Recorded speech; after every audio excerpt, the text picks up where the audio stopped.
सारा का सारा सवाल तो अंकित गुप्ता उस छोटे चंदे को लेकर ही था, जिसको लेकर सुप्रीम कोर्ट की तरफ से जो टिप्पणी की गई है, तो वो तो ऐसा लग रहा है कि ये कहीं ना कहीं एक राहत वाली दिशा की ओर बढ़ता हुआ फैसला नजर आ रहा है सुप्रीम कोर्ट का सरकार के लिए, क्योंकि सारा का सारा जो दारोमदार था वो तो चंदे के छोटी राशि को लेकर ही था ना, कि वो छोटी छोटी राशि में इस तरीके से भुगतान किया जाता है जिसका कोई डेटा नहीं होता है, जिसका किसी तरीके का कोई हिसाब किताब सामने नहीं आ पाता और वो पारदर्शिता खत्म हो जाती है। अंकित,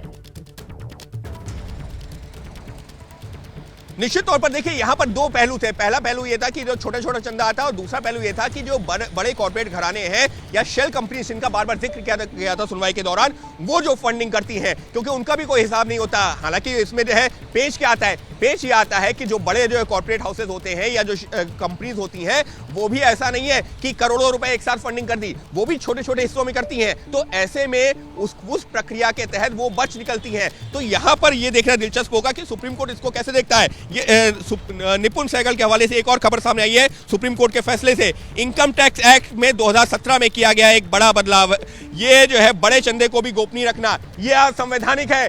बहुत बड़ा ये टिप्पणी, बहुत बड़ा फैसले का ये पॉइंट है, जिसमें ये कहा गया है कि जो बड़े चंदे आते हैं उसको भी गोपनीय रखना वो असंवैधानिक है। ये बात कर रही है सुप्रीम कोर्ट। जनप्रतिनिधित्व कानून में 2017 में हुआ बदलाव भी असंवैधानिक है। यानी कि साफ तौर पर जिस बात का अभी हम लोग चर्चा कर रहे थे ना, कि जो बड़ी फंडिंग आती है राजनीतिक दलों के पास में, उसके बारे में भी कोई जानकारी सामने नहीं आती है। तो सुप्रीम कोर्ट ये कह रही है कि वो गलत है। यानी कि छोटे छोटे जो फंड आते रहते हैं ठीक है, लेकिन जो बड़ी बड़ी जो है कंपनीज जो फंडिंग करती है, कॉर्पोरेट जो हाउसेस फंडिंग करते हैं राजनीतिक दलों को, वो असंवैधानिक बताया जा रहा है। कंपनी एक्ट में हुआ बदलाव भी असंवैधानिक। ये लीजिए, सुप्रीम कोर्ट ने ये जो बदलाव किए गए थे, फिर चाहे वो इनकम टैक्स एक्ट में हो, कंपनीज एक्ट में हो, उसको अनकॉन्स्टिट्यूशनल यानी कि असंवैधानिक करार दिया है। इसका मतलब क्या है रोमाना, अगर हम एक आसान शब्दों में समझाना चाहे अपने दर्शकों को, उदाहरण के तौर पर जो है एक कोई व्यक्ति है जो एक पार्टी को 1000 रुपए का चंदा देता है, 2000 का देता है, अंकित, पहले ये बताइए कि ये जो बड़ी बातें अब कह दी गई है सुप्रीम कोर्ट की तरफ से, जिसमें सुप्रीम कोर्ट की तरफ से कहा जा रहा है कि साहब बड़े चंदे को गोपनीय रखना असंवैधानिक, ये सुप्रीम कोर्ट कह रहा है, और कंपनी एक्ट और इनकम टैक्स एक्ट में इसी के तहत जो बदलाव किए गए वो गलत, असंवैधानिक, ये जो सुप्रीम कोर्ट ने कहा है। तो क्या ये एक तरीके से पूरा का पूरा फैसला आ चुका है?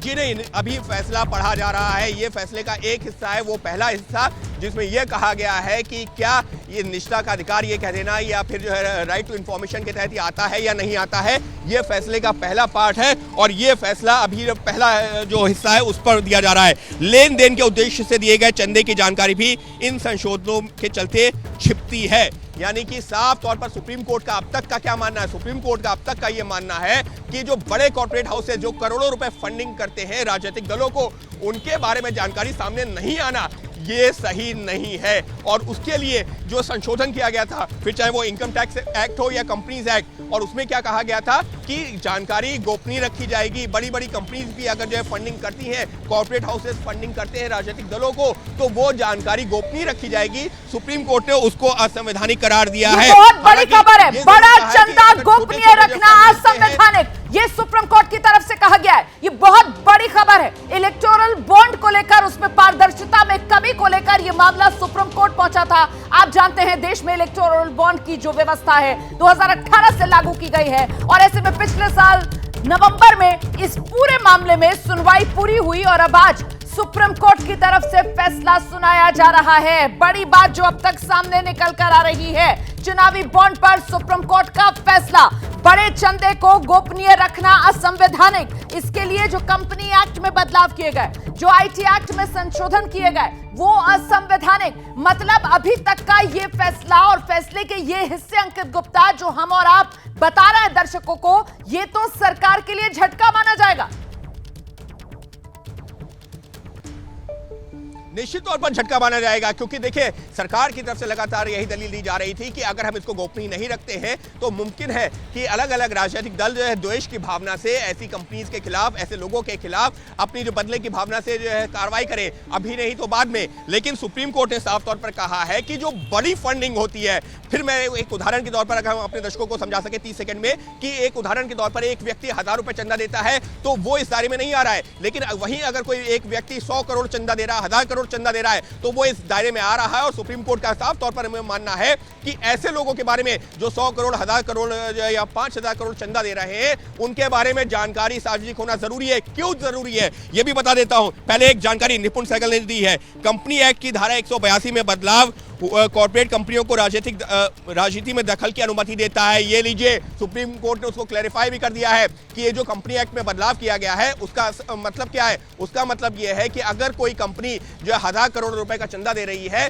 तो मुमकिन है कि जो सरकारी जो नीतियां बने वो ऐसी कंपनियों को फायदा पहुंचाने के लिए भी बन जाए। और ये एक तरीके से बहुत बड़ा जो है सवाल था सुप्रीम कोर्ट में सुनवाई के दौरान। ये बेरोक-टोक और बेहिसाब चंदे की अनुमति देता है।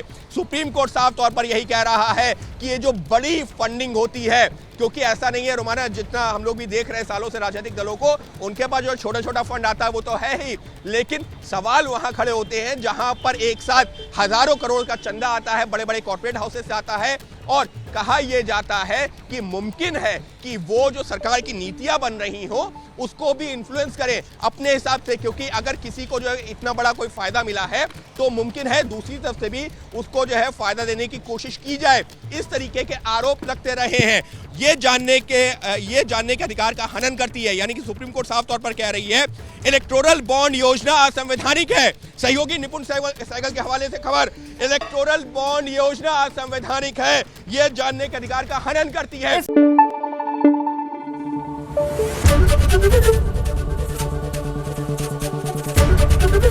एबीपी न्यूज आपको रखे आगे।